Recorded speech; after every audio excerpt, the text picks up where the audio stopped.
Hello everyone and welcome back to another video on the channel. Today we are going to be talking about the series of the Book of Boba Fett, mainly talking about the finale, but I will be talking about my overall thoughts on the entire show. And as a preface before I get into this, I may not be an expert in all the terminology of Star Wars, all the lore of Star Wars, but I know a decent amount, so don't come to this review expecting me to have all the knowledge in the world, but I do have a lot of critical knowledge on this show from a filmmaking standpoint, from a script writing standpoint, and I don't think the show is perfect. I think the show has a lot of flaws, but I do think a lot of fans are having a hard time expressing what their actual flaws are. They'll point at, oh, there's some weird colored bicycles that we don't like, or some things just don't look like Star Wars, or some things are not satisfying, or some things are boring, whatever it is.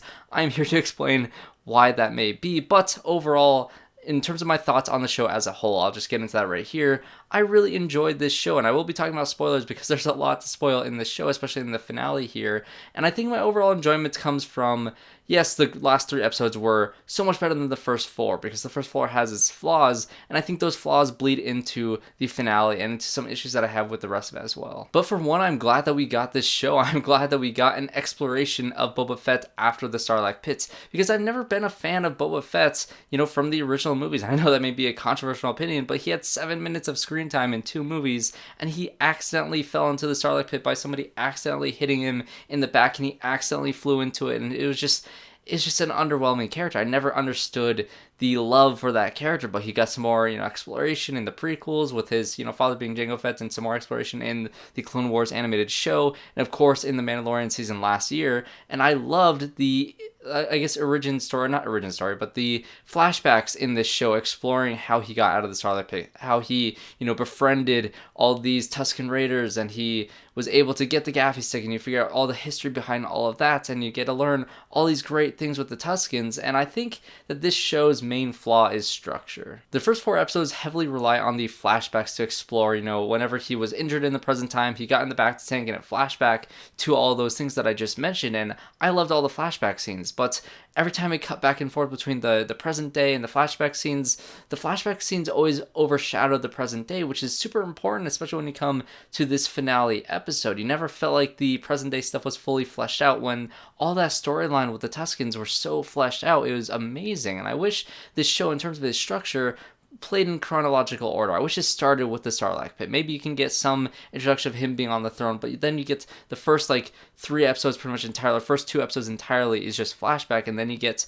to the present day, and then you move on to this present day storyline, and you actually flesh out the things that happen with this. Because I'll talk about the bikes momentarily. I get that people don't like, there are colorful bikes on Tatooine, they just don't fit on that planet, or maybe they would fit on Coruscant, but they don't fit here, or all these different things. I don't care about any of that. Who cares? It's Star Wars. We're watching this fun thing. It's goofy. We've had weird designs in Star Wars before. This is not anything too crazy for Star Wars, but the problem with these characters is the fact that they're not characters. They have no development. They have no storyline. They have very thin personalities, if any at all, and these characters are just kind of thrown in there for really no reasons other than just being the muscle for Boba Fett. And I understand the need to have characters like that, but they really don't have a real role in this show because they are not given anything. And I think that's a way you can describe everything in the present day. None of it is fleshed out. You get these very thin baseline storylines with the, the Pike Syndicate and all of this, and I think there's a very simple fix. Again, I think structure is one thing. I think if you ordered it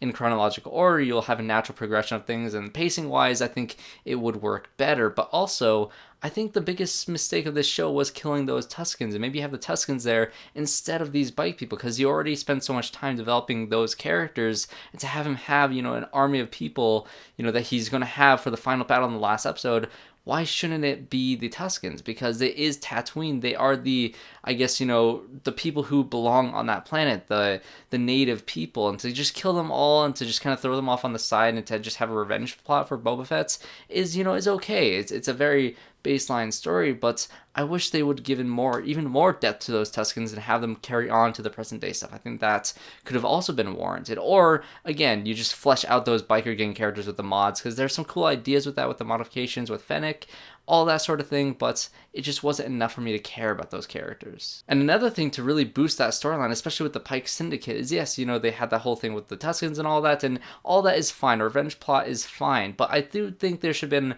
a stronger face of the Pike Syndicate being Cad Bane, because I know a lot of people are going to have issues with Cad Bane specifically in this final episode. It was amazing to see him in live action. I think to all the people who are disappointed the fact that he pretty much very conclusively dies, I think there's no question about it. I think, you know, there's some comparison with that in Wilson Fisk in Hawkeye, with him just showing up in the last couple episodes and then him being killed, but that happened off screen in Hawkeye. This one happens on screen. I think it's pretty conclusive that Cad Bane now in the canon of Star Wars is dead, and I think that's a little unfortunate because we only got an episode of him in this show, but if he was the face of this Pike Syndicate throughout the entire thing, and he was kind of the main henchman, the gun for hire for the Pike Syndicate that killed all the people, killed all the Tuskens, and instead of the whole biker gang subplots, I wish he was throughout the entire show. And I know Disney has an instinct to have an episode where there's a bunch of cameos and a bunch of talking points. Because as great as episode 6 was, I think it's one of my favorite things in Star Wars in a while. Yes, the whole Luke thing, the whole, you know, Ahsoka thing, then you get Grogu, and then you get Cad Bane. All those reveals were great. But, you know, spread it out a little bit. Take your time to kind of, you know, introduce these characters and actually flesh them out. I wish Cad Bane was introduced very early on in the present day storyline and have him be a looming presence throughout the entire show to make this Pike Syndicate even more terrifying, because he was phenomenal in the show. Cad Bane, his look was great, his voice was great, everything about him, the presence, that standoff that he had with Cobb Vanth was one of the most exciting things in this entire show. And again, his standoff at the end with Boba Fett was again one of the most intense scenes of the entire show. And I don't mind him dying because he's been around for a long time. If you're a fan of this character and you never watched the Clone Wars and you're upset that you didn't get more of this character, go watch the Clone Wars. There's a lot of great storylines with that character in that show that you can explore and have fun with. But he's old at this point. You know, he was in the Clone Wars. He was around that era. So it's about time for this character, you know, there's only so much you can do with a character like him. So to have him die in the show, I don't have a problem with that. But I do think that it could have solved a lot of problems introducing him much early on. And again, with the pacing and structure, you have episodes 5 and 6, which were pretty much all Mandalorian episodes, and I know all the jokes of Mandalorian 2.5, and I do think structurally, I do like the fact that those episodes are just strictly Mandalorian, because if you edit those ones together with all the present day stuff, it would have been a mess, because you have the flashback thing, and you have the present day stuff, and you have the Mandalorian stuff, and you edit all three of those together, it's a mess, it's a disaster. So if you go in order with the present day stuff, or the past to the present day stuff, and then you take that break, like exactly like they did pretty much with those Mandalorian episodes, I'm fine with that, because again, you have the Clone Wars, you have a show that had 3 episode arcs of Anakin, and then you go to Mace Windu for an episode, or you go to Yoda for an episode, and then you go to Jar Jar and Padme for an episode, and then you get back to Anakin and Luke, or Anakin and Obi-Wan later on,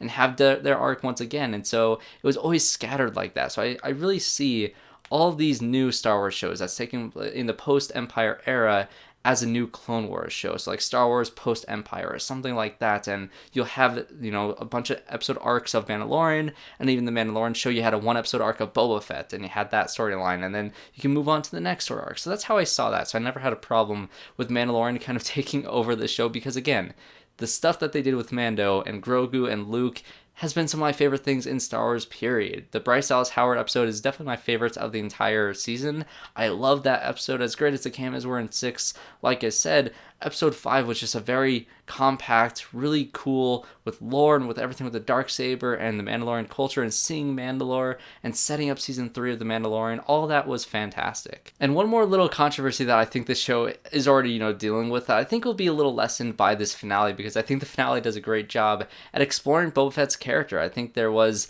a lot of people complaining like, okay, we only got 7 minutes of Boba Fett in the original movies, and in Empire Strikes Back he says that, or Vader says that, you know, no disintegrations, and you think he's a cold-blooded killer and all these things, and yes, that's who he was originally supposed to be in those movies, but we got 7 minutes of him, so we really didn't get to see that was his character. And so to add more depth to him, to have him have some sort of respect that he learned from the Tuskens specifically, is a really interesting storyline to take Boba Fett. And I think people are discounting, you know, how much he grew with the Tuskens. And I really love, like I said, the flashbacks were my favorite parts of Boba Fett's story in this episode. And in the end, when he's doing his little duel with Cad Bane, and Cad Bane says that you are a cold-blooded killer, I think Boba Fett's had struggled with that, because he wanted to be this respected leader, even though he's known and he's more instinctually going for the cold-blooded killer aspect. And by the end of the show, he finds a nice middle ground. And I think that's how a character arc should be. You should start at your baseline points where you begin out a story.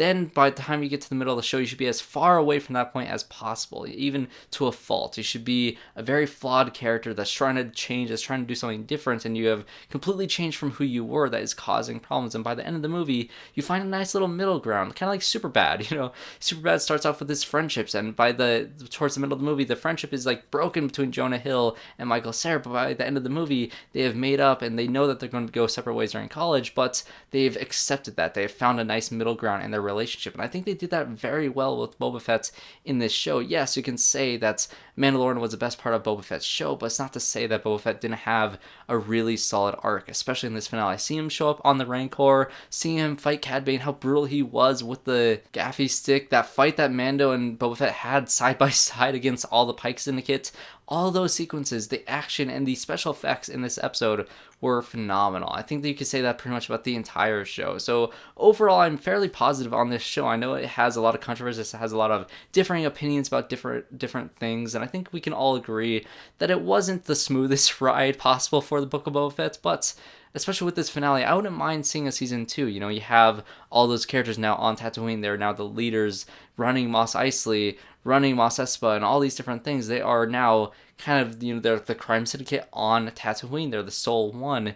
And so to see those characters flesh out even more, to take, FENNEC's story and maybe go more in depth into her backstory, or go into more of Boba Fett's and more of his character arc as a new leader, and with these mods and exploring what they're doing, and then you get Cobb Vanth being in the back to tank at the end of the episode. There's so much more they can explore on Tatooine with these characters. So I wouldn't mind a season 2 of the Book of Boba Fett. I honestly hope we do get a season 2 to kind of pick up on those flaws, and maybe there's a chance Cad Bane could still be alive and can have a grudge against Boba Fett and he could be the villain, whatever it may be. I don't really care. I like these characters. I love Star Wars, and it was just so much fun watching yet another Star Wars show. Yes, it did start off a little slow, but by the end, I think it was very much worth the journey, and I think to criticize some early things early on, maybe it's not the smartest idea. Maybe wait till the finale to fully form your opinion on things. I know that's hard to do when you release a show 1 episode a week, but overall, I really like the Book of Boba Fett. I'm curious to hear all of you guys' thoughts. Any opinions are welcome. Comment down below what you guys thought of the Book of Boba Fett. Who are your favorite characters? What are your favorite surprises of this show? Because there were a lot of surprises in this show. What do you think they could have changed, done differently, or what do you love about what they did? That is what I want to hear from you guys. So thanks everyone for watching this review of Book of Boba Fett. I just released a video on Moonfall, a spoiler review of that, along with a bunch of Sundance reviews, and I will of course be reviewing more movies and shows as they come out throughout the year. So subscribe to the channel if you want to see more reviews just like this one. Leave a like, and I hope to see you all in my next one.